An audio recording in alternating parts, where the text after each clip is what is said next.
A fierce battle rages in a dark forest as a royal carriage tries to outrun an ambush. Inside, Princess Elisabetta prays for her life, while soldiers swarm the woods, until her husband, Prince Vlad, charges into the fray to fight by her side. The chaotic skirmish proves fatal as a stray strike fatally wounds Elisabetta right before Vlad's horrified eyes.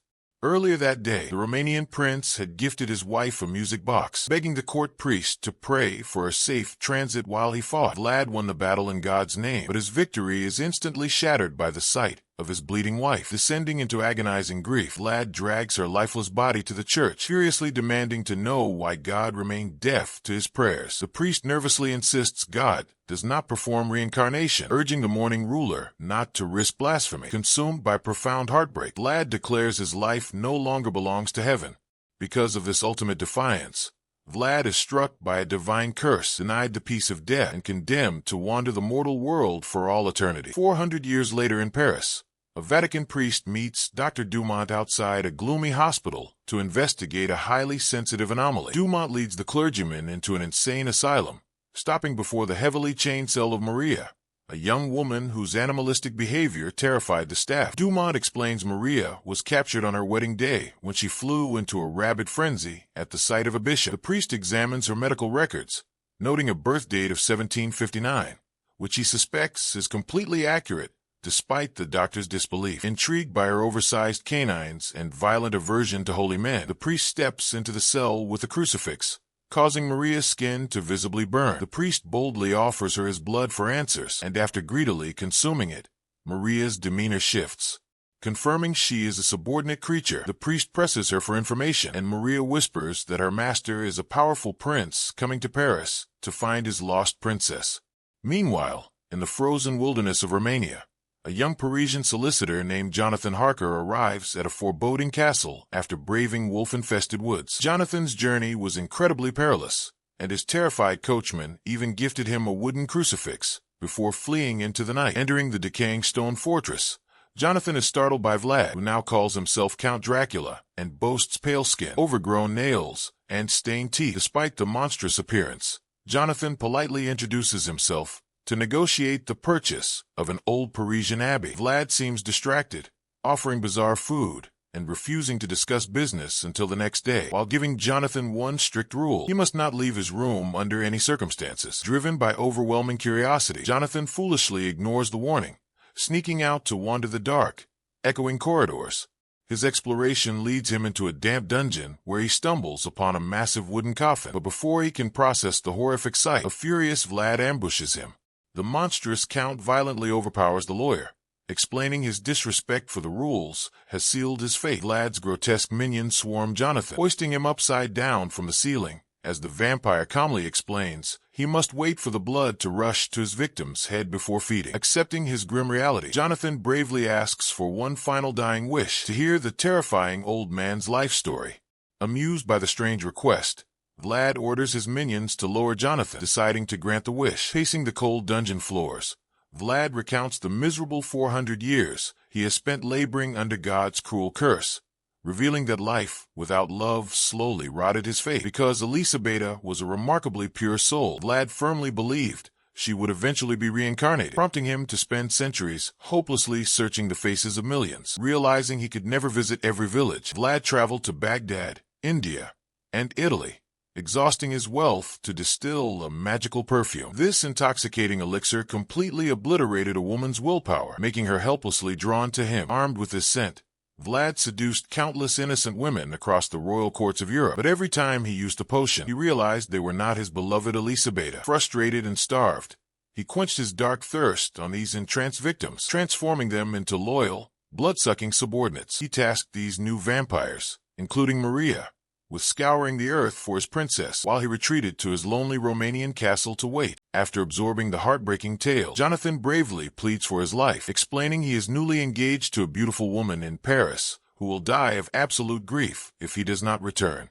Intrigued, Vlad demands to know what she looks like, and Jonathan tremblingly reveals a photograph inside a golden locket. Vlad gazes at the picture and freezes in sheer disbelief, realizing the face staring back is the exact image of his late wife. Overwhelmed with joy that his 4th-century wait is over, Vlad spares the lawyer's life, because Jonathan inadvertently delivered his princess back to him. He orders his minions to lock Jonathan in the dungeon, then rushes off to prepare for Paris. Desperate to regain his youthful appearance, Vlad breaks into a local convent, unleashing his magical perfume to strip the nuns of their self-control and feeding on their blood to restore his vitality. Back in Paris, the Vatican priest and Dr. Dumont continue to dig into the mystery, finding a torn sketch of Princess Elisabetta hidden inside a book in Maria's belongings. The priest feels incredibly hopeful, realizing this is the exact woman the vampire hunts. Soon after, a young woman named Mina arrives at the hospital to frantically check on Maria's condition. Dr. Dumont introduces Mina to the priest, and they instantly recognize her uncanny resemblance to the ancient portrait. Sitting down,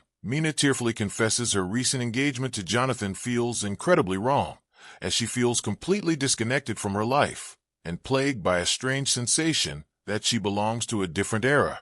Mina explains she befriended Maria days before the disastrous wedding, noting Maria seemed obsessively fascinated with her, as if she knew her deepest secrets. The priest comforts Mina, taking her address while secretly realizing she is the crucial key to trapping the ancient demon before he can strike. Later that night, a rejuvenated and handsome Vlad infiltrates the Parisian hospital, freeing Maria from her chains and rewarding her loyalty by letting her drain a night clerk's blood. Now fully healed, Maria immediately rushes to Mina's boarding house. Mina is completely shocked to see her friend looking vibrant, having no idea about the violent escape. Maria insists they celebrate by attending a grand local festival, secretly plotting to deliver Mina to her master.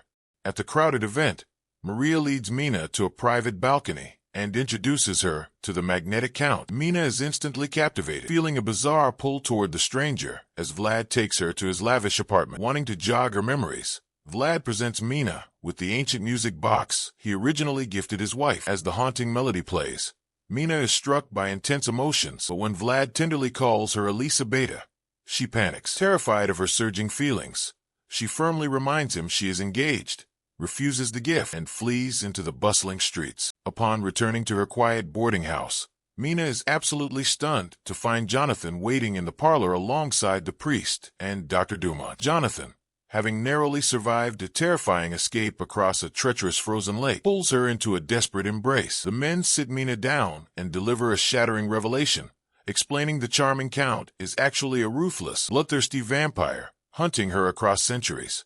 The priest warns Mina that Vlad uses a dark, magical perfume to brainwash his victims, terrifyingly suggesting her feelings for him are a manufactured illusion.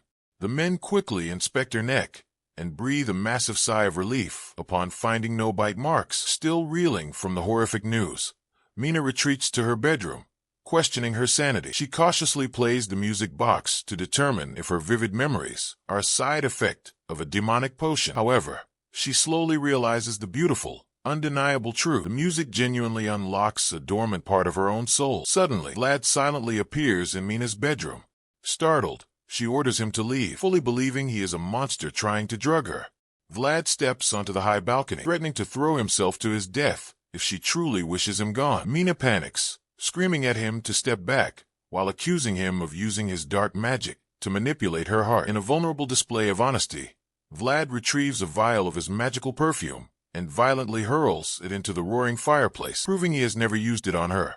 He freely admits to drinking the blood of innocent victims to survive, but tenderly promises she will never be his prey. Approaching softly, Vlad takes Mina's hands, begging her to let her heart speak the truth. As he kisses her, a flood of beautiful, ancient memories washes over Mina's mind. She remembers the incredible warmth of his love, finally understanding her lifelong emptiness was her soul crying out for its missing half. Fully embracing her past identity as the Romanian princess, Mina begs Vlad to bite her so they can be together forever.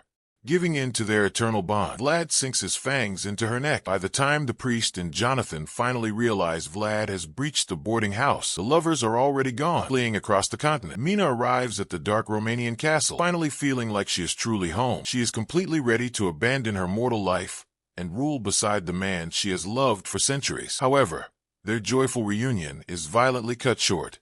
The priest, the doctor, Jonathan, and Henry violently break down the castle doors, accompanied by a massive squad of heavily armed soldiers.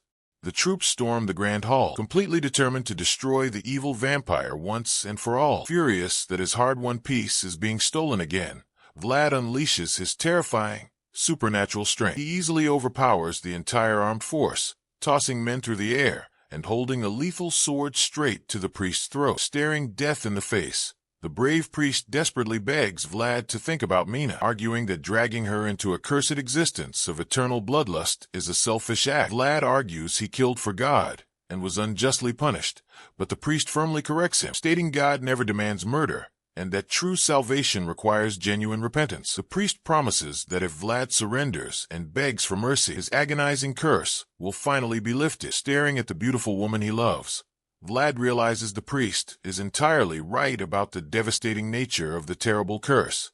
He knows the crushing burden of immortality and refuses to inflict that horrifying pain on his precious Elisabetta. Making the ultimate sacrifice, Vlad firmly locks a crying Mina in an adjacent room to perfectly protect her. He completely surrenders his weapons, laying his life bare before the clergyman. As the priest loudly chants holy verses, he drives a heavy stake and hammer directly into the vampire's heart. Vlad collapses in agonizing pain on the hard stone floor. Miraculously, the dark curse breaks, and Vlad's youthful face rapidly ages into a wrinkled husk. Breaking out of the room, Mina desperately drags his dying body into her arms, sobbing as she asks why he would do this. With his final breath, Vlad tenderly cups her face, whispering that he did it all for pure, unconditional love. His body peacefully disintegrates into ash, and Mina tearfully watches his shimmering dust gently blow out of the castle windows. With the master vampire finally destroyed, the ancient curse is simultaneously lifted across the entire world. Back in Paris, Maria and the other innocent victims immediately regain their consciousness, completely freed from their bloodthirsty torment, waking up with absolutely no memory of the horrific things they did while under the spell. The monstrous little servants guarding the Romanian castle turn back into regular, innocent young boys, peacefully walking out of the dark, imposing fortress to start completely new lives. Mina is instantly cured of the vampire's bite, returning to her fragile, mortal self. An injured Jonathan watches her from across the room, harboring a small hope that they can resume their engagement and build a happy life together in Paris. But he quickly realizes the heartbreaking truth. Mina is no longer the naive, carefree woman he once knew. Her life has been permanently altered by an epic, transcendent romance, leaving her to eternally mourn the incredible, selfless prince who sacrificed his immortality just to save her soul, choosing true love over an eternity of darkness. If you absolutely enjoyed this wild, thrilling romantic ride, be sure to hit that subscribe button and turn on notifications so you will never miss another epic movie recap.